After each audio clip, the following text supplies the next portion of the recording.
Bismillahirrahmanirrahim. Assalamualaikum warahmatullahi wabarakatuh. Alhamdulillahi rabbil alamin.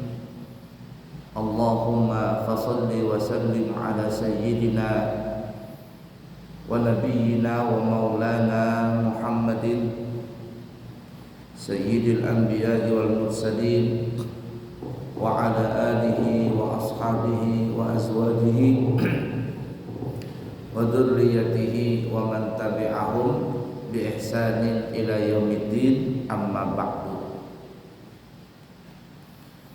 Sebelum kita melanjutkan pelajaran, ada sedikit beberapa informasi. Yang pertama, insyaallah di pesantren kami Al-Islami Nurul Anwar tahun ini siap menerima santri baru tingkatan SD, SMP, SMA atau Ula, Wusta dan Ulia. Pesantren kami adalah pesantren yang resmi yang diberikan oleh pemerintah untuk mengadakan ujian akhir, dan santri-santri yang lulus itu mendapatkan ijazah resmi, yakni ijazah tersebut bisa digunakan untuk melanjutkan sekolah anak tersebut di sekolah lain, termasuk sampai ke perguruan tinggi. Santri-santri kami yang telah lulus kuliah sudah ada beberapa orang, sudah ada kuliah di Samarinda, di Balikpapan, di Jawa. Bahkan insya Allah tahun ini setelah kelulusan akan diberikan beasiswa 3 orang untuk sekolah di Jakarta, kuliah di Jakarta. Dan insya Allah nanti setelah Idul Fitri, kurang lebih tanggal 14 Syawal, kami akan juga memberangkatkan 4 orang santri putra untuk sekolah di Universitas Hadramaut yang ada di negara Yaman. Oleh karena itu, siapa tahu para jemaah kepingin menyekolahkan anaknya, keponakan dan lain sebagainya, kami terima dari umur 7 tahun. Tapi kami mohon mengharapkan anak-anak yang sekolah di pesantren kami itu kalau bisa anak-anak yang betul-betul kepingin belajar menjadi ulama. Karena sebagian orang ada aja masih berpikiran pesantren itu tempat penampungan anak-anak yang nakal. Sudah orang tuanya gak sanggup mendidik, suka ngerokok, keluyuran kesana kemari, jadi anak motor dan sebagainya. Sudah kapok orang tuanya baru dimasukkan ke pesantren. Anak-anak yang seperti ini adalah anak-anak yang bermasalah, biasanya gak lama akan sekolah di pesantren dan akhirnya gagal juga dalam menuntut ilmu agama. Oleh karena itu, kalau ingin menyekolahkan anak yang di pesantren, maka siapkanlah mentalnya, karena anak ini kita akan usahakan dengan izin Allah untuk mencetak menjadi generasi ulama al-amilin di masa depan. Kemudian yang kedua, insya Allah kami akan berangkat umrah nanti di tanggal 9 Maret dari Balikpapan ke Jakarta dulu. Insya Allah nanti tanggal 10 paginya akan berangkat langsung menuju ke Madinah. Siapa tahu ada para jamaah yang masih kepingin berangkat umrah di awal Ramadan. Kami buka paketnya 12 hari, berangkat di tanggal 9 dari Balikpapan, insya Allah kembali ke Balikpapan kembali tanggal 22 atau 23. Harganya kami tawarkan 33 juta rupiah. Pesawatnya Garuda Indonesia, berangkatnya dari Jakarta langsung Madinah. Harga 33 itu sudah paket dari Balikpapan. Hotelnya Royal Andalus di Madinah, dan di Mekah Hotel Sawahibul Khair. Di Mekah kurang lebih ada 200 meteran dari pelataran Masjidil Haram di WC 2 atau WC 3. Kalau di Madinah itu ring 1 ya. Jadi turun sudah langsung halaman Masjid Nabawi. Yang kepingin berumrah di awal Ramadan, kami buka paket 33 juta dari Balikpapan. Terakhir penutupan nanti di tanggal 5. Tanggal 5 itu hari apa itu? Hari Selasa atau hari Senin? Hari Selasa mungkin ya. Jadi kalau ada yang berminat segera mendaftar. Dan juga kami membuka di Syawal, di bulan Syawal, insya Allah nanti ada keberangkatan lagi di tanggal 16 Syawal. Insya Allah kami juga yang akan memimpinnya. Itu juga sama 12 hari paketnya, sama semuanya, cuman harganya 32 juta, beda sejuta saja. Siapa tahu ada yang kepingin di bulan Syawal, insya Allah kami akan memberangkatkan di bulan Syawal. Di bulan Syawal ini ada kelebihannya, yaitu jamaah kosong. Jamaah kosong karena semuanya pada sudah pulang dari bulan Ramadan, dan di situ ada masa-masa kekosongan sebelum datang jamaah haji. Yang kepingin berangkat haji juga kami buka, harganya 210 juta. Hotelnya di Mekah Hilton, pesawatnya Garuda atau Saudi atau Qatar, dan di Madinah adalah sama ya, Royal Andalus ring 1 di Madinah, 210 juta. Tapi kalau masuk Ramadan diperkirakan akan naik menjadi 250 juta. Hajinya haji furada. Nah, jadi seperti itu. Mudah-mudahan kalau ada yang berminat, insya Allah kami siap segera membantunya. Baik para jamaah sekalian yang disayangi Allah dan dicintai Allah, tinggal beberapa hari lagi kita akan memasuki bulan suci Ramadan. Kita sering mengatakan bulan suci karena memang di bulan suci Ramadan itu adalah bulan yang mensucikan jiwa kita, mensucikan rohaniyah kita. Karena disebut Ramadan oleh ulama ya, disebut Ramadan itu kata ulama karena Ramadan itu berasal dari kata ramadu yang artinya panas. Ya, yang artinya panas. Para ahli sejarah mengatakan orang-orang dahulu menyebutnya dengan Ramadan karena pada saat masuk Ramadan itu terjadi di musim panas. Maka diberilah bulan tersebut dengan nama Ramadan. Nah, asal katanya Ramadu, panas. Kemudian ditambah huruf alif dan huruf nun sesudahnya menjadi Ramadan, artinya bulan Ramadan yang selalu berulang-ulang. Ramadan selalu berulang-ulang. Seperti halnya juga kalimat al-insu. Insu itu artinya lupa. Dan apabila berulang-ulang lupanya, maka ditambah dengan alif dan nun sehingga menjadi insanu, seseorang yang suka lupa. Siapa itu? Ya kita insan, manusia. Suka lalai, suka lupa, disebut insan. Asal katanya insu.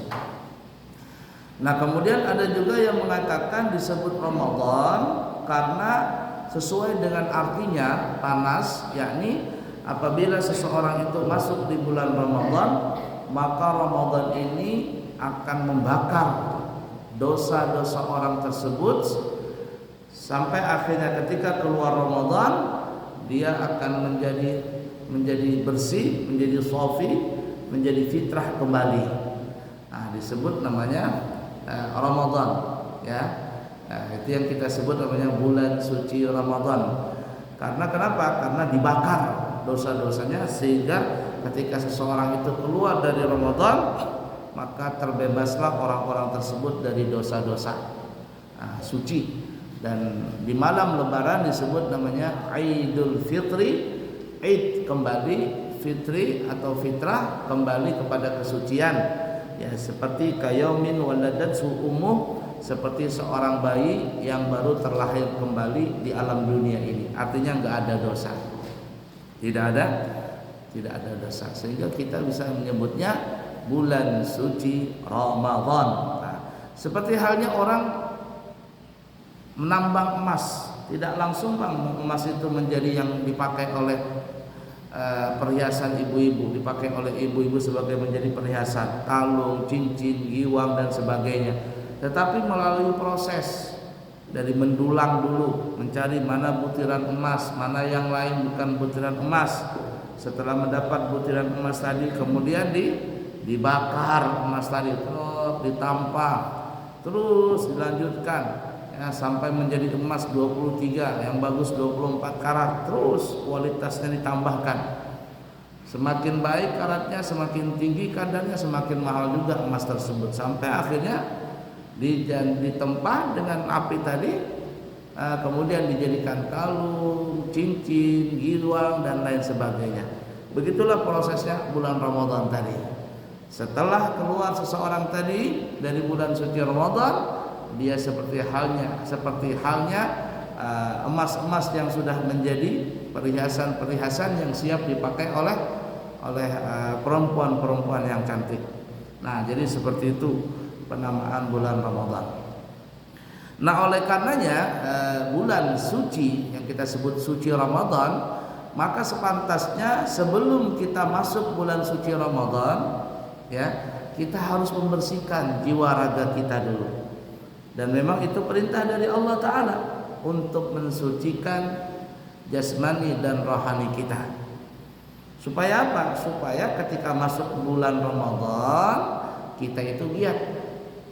Nah, seperti halnya Nabi kita Muhammad sallallahu alaihi wasallam sebelum berangkat Isra dan Mi'raj, beliau di rumahnya Ummu Hani. Kemudian datanglah Jibril, Mikail dan malaikat yang lainnya untuk membawa Nabi tadi ke depan Ka'bah. Lalu di sumber Zam-Zam Nabi dibelah dadanya, kemudian dikeluarkan hatinya, dibersihkan hati tadi min hamazati syayatin, dari semua perangkat-perangkat syaitan. Dibersihkan hati beliau, kemudian disiram dengan air Zam-Zam. Ya, begitu ceritanya. Dibersihkan dulu, disucikan hati beliau. Lalu setelah itu dikembalikan dada beliau, hati beliau ke dalam posisi yang semula tanpa ada rasa sakit dan darah sedikit pun. Diberikan lagi oleh Allah, ditanamkan di hati Nabi apa? Ilmu, hikmah, hilim, ya, orang yang sabar, betul-betul sabar, taruh di situ. Kenapa demikian? Karena perjalanan Isra dan Mi'raj itu adalah perjalanan yang bukan hanya perjalanan dari bumi satu kepada bumi yang lain, bukan hanya ada di bumi sampai keluar angkasa, bukan hanya perjalanan yang semata-mata dengan dilihat kasat mata, tapi perjalanan yang sampai menembus ruang dan waktu, Kalau tidak kuat-kuat mental, tidak disucikan hati Nabi Muhammad, maka akan gugur di dalam perjalanan. Dan kita lihat di dalam perjalanan Isra dan Mi'raj, Nabi kita Muhammad sallallahu alaihi wasallam ditawari dengan bermacam-macam, digoda. Sampai di Palestina Nabi ditawarkan dengan 3 minuman, ada susu, ada air putih, ada khamar. Kok ada khamar? Iya, karena waktu itu khamar belum dilarang. Minuman khamar itu dilarang ketika Nabi sudah sampai di Madinah. Di Mekah belum ada larangan. Tapi jiwa fitrahnya Nabi, kesucian Nabi tadi, sehingga Nabi tidak pernah menyentuh minuman khamar yang memabukkan tadi. Nabi tidak memilih air putih, Nabi tidak memilih khamar, tetapi Nabi memilih air susu. Setelah itu diminum oleh Nabi, namun tidak habis, cuma sedikit lagi.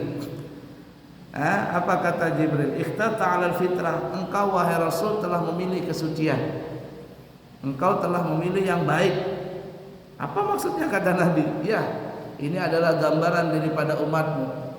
Kalau seandainya engkau memilih khamar, maka niscaya seluruh umatmu akan menjadi pemabuk. Nabi tidak minum khamar saja, sudah banyak yang jadi mabuk. Sudah banyak yang narkoba. Bagaimana kalau saat itu khamar itu diminum? Kemudian kata Jibril, kalau engkau memilih air putih, maka niscaya umatmu akan mati dalam banjir.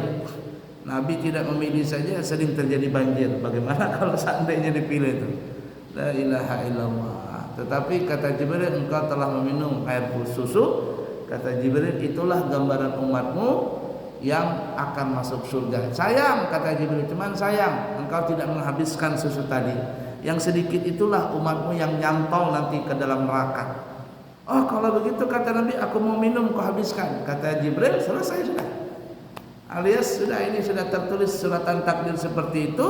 Sisa air susu yang ada di gelas itu adalah umatmu yang nanti akan mampir dulu ke neraka. Mampir dulu ke neraka. Nah, apa boleh buat, itu suratan takdir. Nah, mudah-mudahan kita jangan sampai termasuk yang tersisa itu. Tetapi sudah masuk kita ke dalam ketenggorokan Nabi pada saat itu, yakni masuk golongan air susu yang diminum oleh Nabi kita Muhammad sallallahu alaihi wasallam. Jalan lagi Nabi, dipanggil lagi oleh jin ibrit membawa api. Nih jin ini, Nabi tidak menoleh. Ini kekerasan datang nih. Datang jin ibrit. Ibrit ini adalah satu bangsa jin yang paling, apa ya bahasa kita, itu preman-premannya itu. Ingin membakar Nabi kita Muhammad SAW, tapi dengan izin Allah, jin itu yang terbakar dengan diri sendirinya, dengan api obornya. Coba kalau Nabi gak kuat-kuat mental, bisa terganggu Nabi tadi. Makanya sebelum berangkat disucikan hatinya Nabi. Datang lagi seorang nenek-nenek, memanggil Nabi Muhammad sallallahu alaihi wasallam dengan perhiasan yang begitu menor dipakai oleh si nenek ini. Dari atas kepala sampai ke kaki itu perhiasan semua, berlian, intan, emas, semuanya dipakai. Dia panggil Muhammad, ya Muhammad, tunggu sebentar. Tapi apa? Jangankan Nabi berhenti, menoleh pun Nabi tidak. Terus Nabi jalan, dipanggil dan noleh-noleh Nabi. Lalu Jibril bertanya kepada Nabi kita Muhammad sallallahu alaihi wasallam, ya Rasulullah, apakah engkau tahu siapakah nenek-nenek yang memanggil engkau tadi? Kata Rasulullah, saya tidak tahu. Kata Jibril, itulah dunia. Itulah dunia. Kalau seandainya engkau menoleh wahai Rasulullah, apalagi sampai mampir menemui si nenek tadi, maka niscaya umatmu akan terperdaya semuanya dengan dunia. Nabi tidak menoleh saja, kita banyak tertipu dengan dunia ini, tertipu dengan kekuasaan, tertipu dengan hijaunya di dunia ini. Padahal dunia ini tidak ada bandingannya sedikit pun dengan kenikmatan yang ada Allah berikan nanti di dalam surga. Nah, itu dunia. Dan kata Jibril, apa kata Jibril? Ya Rasulullah, tidaklah umur dunia pada saat ini melebihi daripada umur nenek itu. Artinya umur dunia saat itu 14 abad yang lalu di zaman Nabi, dunia itu ibarat si umur nenek itu. Sekarang kalau kita pikir-pikir, mungkin neneknya itu tidak lagi bisa berdiri, sudah tinggal ditilam di kasur, berak, bekami, semuanya ditilam. Alias tidak lama lagi meninggal tuh dunia. Ya hancur dunia itu. Dan memang kita hidup di akhir zaman, fitnahnya begitu besar sekali. Nah, oleh karena itu para jamaah, pentingnya mensucikan diri sebagaimana Allah mengajarkan kepada Nabi kita Muhammad sallallahu alaihi wasallam di dalam peristiwa Isra dan Mi'raj. Sebelum itu hati Nabi disucikan oleh Allah Subhanahu wa taala melewat perantaraan malaikat Jibril dan Mikail. Nah, begitu juga kita. Bulan suci Ramadan sebentar lagi akan datang. Kita sebut suci.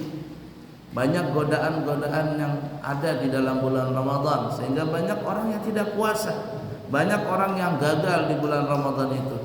Dan oleh karenanya Imam Ghazali mengatakan tingkatan orang yang puasa di bulan Ramadan itu ada tiga. Yang pertama saumul awam, tingkatannya puasa orang awam, orang pada umumnya, orang-orang biasa, orang-orang kelas ekonomi. Apa itu? Mereka yang berpuasa, kata Imam Ghazali, hanya menahan lapar dan dahaga, sekedar itu saja. Mulut tidak makan, tidak minum, itu saja, tidak berhubungan, selesai. Tapi panca inderanya tidak puasa, panca inderanya tidak berpuasa. mulut, mata, hidung, telinga, tangan, kaki. Tidak puasa alias tetap saja mengerjakan perbuatan-perbuatan yang haram. Inilah digambarkan oleh Nabi kita Muhammad sallallahu alaihi wasallam. Kata Nabi, kam min shaimin laisa lahu min shiyamihi illa al-ju' wal 'atashu. Berapa banyak orang yang puasa tapi dia tidak mendapatkan apa-apa melainkan hanya lapar dan dahaga. Nah, ini orang kebanyakan manusia seperti itu. Shaumul awam, puasanya orang awam. Enggak dapat gaji, enggak dapat upah. Kemudian yang kedua adalah kata Imam Ghazali shaumul khawas, puasanya orang yang khusus, orang-orang yang khusus. Bagaimana puasa orang yang khusus itu? Beliau mengatakan puasa orang yang khawas itu, orang yang khusus tadi adalah orang yang berpuasa bukan hanya menahan lapar dan dahaga dan berhubungan badan, tetapi panca inderanya puasa, mata, telinga, hidung, mulut, tangan, kaki itu berpuasa semua. Maksudnya adalah matanya tidak memandang yang haram, telinganya tidak mendengar yang haram, mulutnya tidak berkata-kata yang haram, hidungnya tidak mencium yang haram, tangan dan kakinya tidak meraba dan melangkah kepada yang haram. Semuanya digunakan dalam ibadah. Ya, sehingga ada yang dikatakan namus shaim ibadah. Tidurnya orang puasa itu jadi ibadah. Tapi jangan mentang-mentang dengar seperti itu lalu seharian tidur aja. Itu kebablasan lagi. Artinya kalau memang tidak ada manfaatnya ketika kita di siang Ramadan, mungkin sampai bisa terjerumus dalam perbuatan yang makruh apalagi yang haram, maka lebih baik tidur. Untuk menghindari dari perbuatan maksiat lebih baik tidur. Sehingga ada ulama-ulama kata ulama, saya lebih baik tidur katanya daripada saya mengerjakan perbuatan yang tidak baik. Tidur. Kalau sudah tidur, istirahat semua anggota badan yang panca indera tadi. Nah itu ya. Kemudian yang ketiga kata Imam Ghazali adalah shaumul khawasul khawas, puasanya orang-orang yang istimewa, orang-orang pilihan. Shaumul khawasul khawas. Bagaimana itu? Mereka berpuasa kata Imam Ghazali bukan hanya menahan lapar dan dahaga dan berhubungan badan, tetapi panca inderanya juga puasa, ditambah mereka berpuasa ruhaniyah. Artinya mereka berpuasa dari selain Allah. Yakni dia ingat selalu kepada Allah, ruhnya, jasadnya selalu kepada Allah Ta'ala. Orang-orang yang seperti ini makamnya sepintas saja mereka lupa dengan Allah Ta'ala, bagi mereka nih ya, bagi mereka sudah dikatakan puasa mereka batal. Subhanallah. Itu makom-makom yang tinggi, hanya orang-orang yang diberikan keistimewaan yang selama puasa dia hanya mengingat kepada Allah Ta'ala, ya, hanya ingat kepada Allah Ta'ala. Nah oleh karena itu, sebelum datangnya bulan suci Ramadan, maka sepantasnya kata ulama kita mensucikan jasmani dan rohaniah kita. Dan Allah Subhanahu wa taala memang memerintahkan kepada kita untuk selalu bersuci. Untuk selalu bersuci. Dan ulama-ulama kita menyarankan kita dianjurkan untuk mensucikan di dalam 5 hal.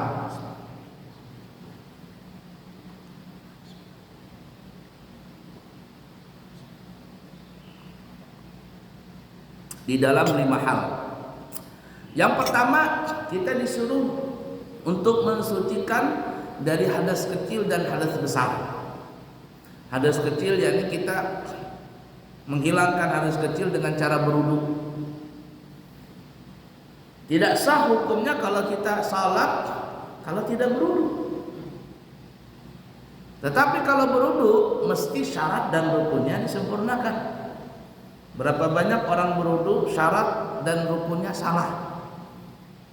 Ya mungkin airnya bernajis atau tata cara berwudunya salah.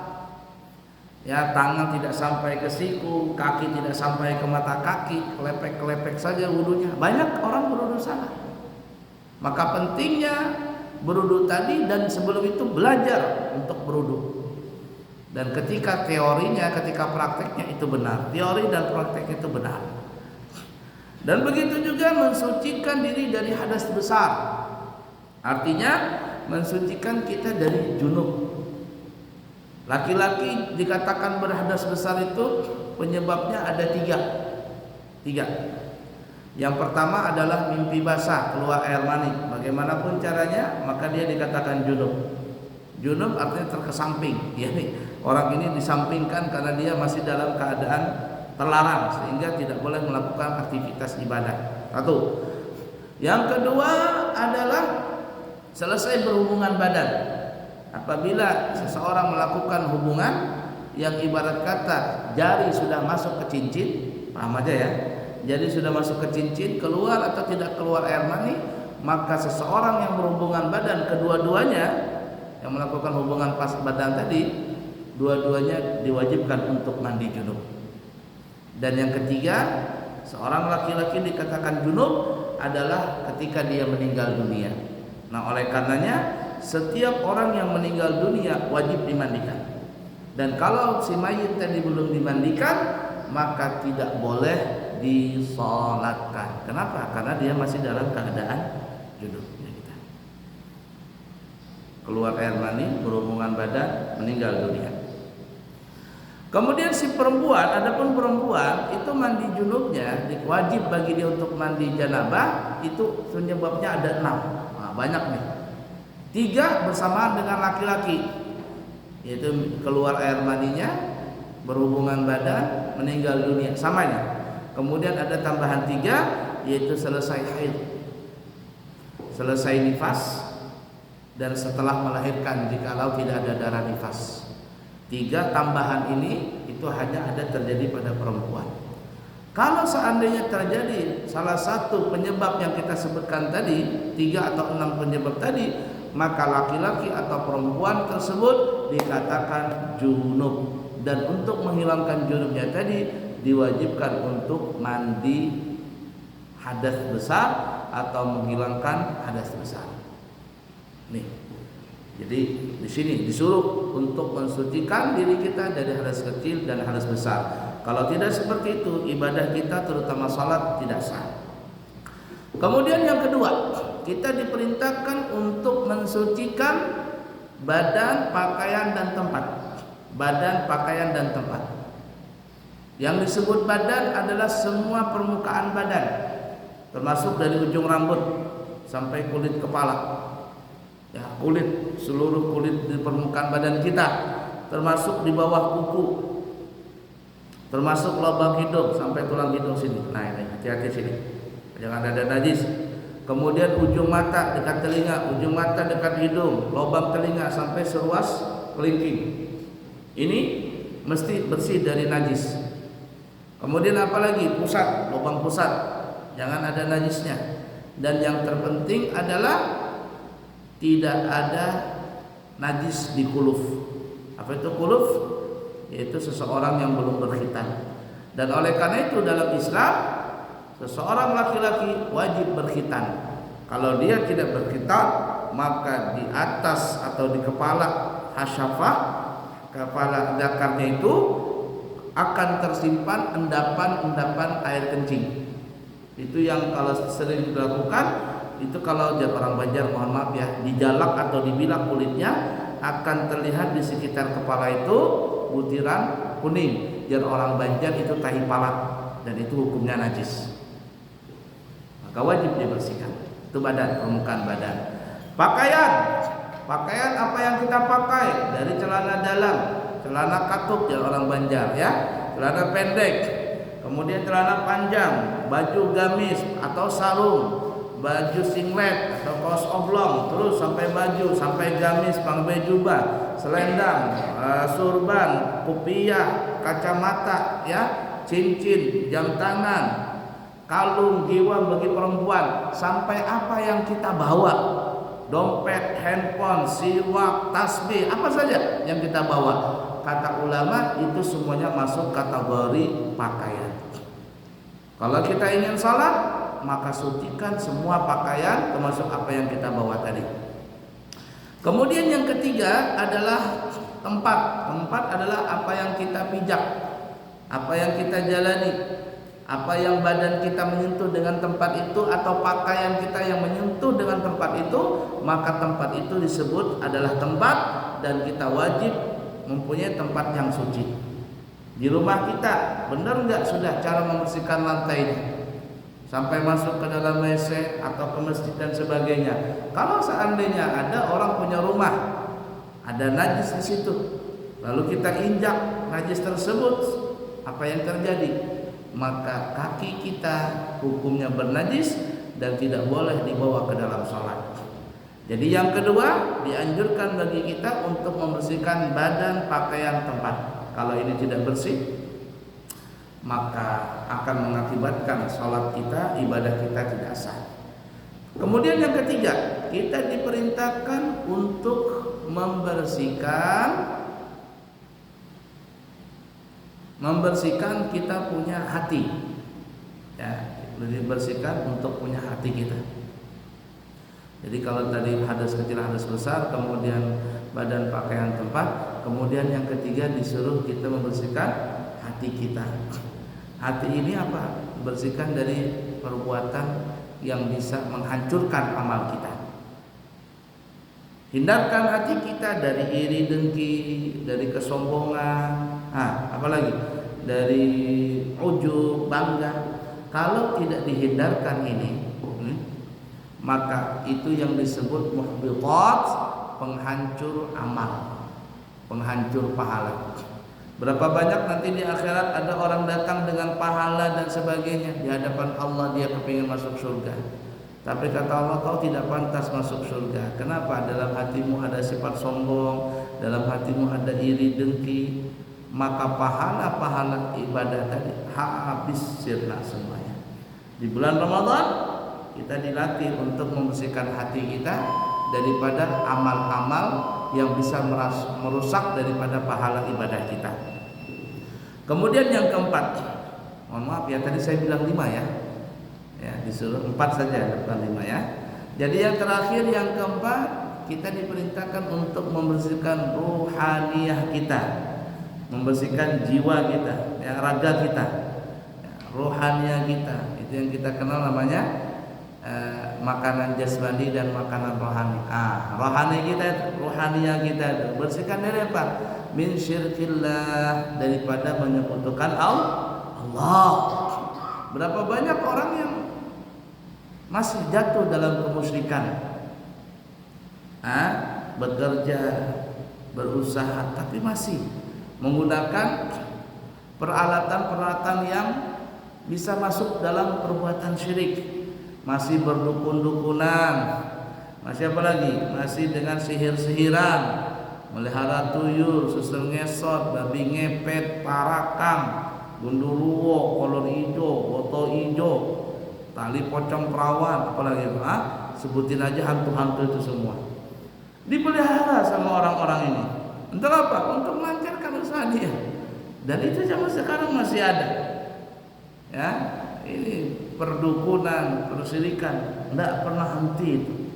Nah ini yang kalau ada orang masuk seperti itu, kata ulama, bukan hanya dia akan menghancurkan ibadahnya, bukan hanya menghancurkan pahala dari ibadah yang dia kerjakan, tapi merusak, menghancurkan imannya.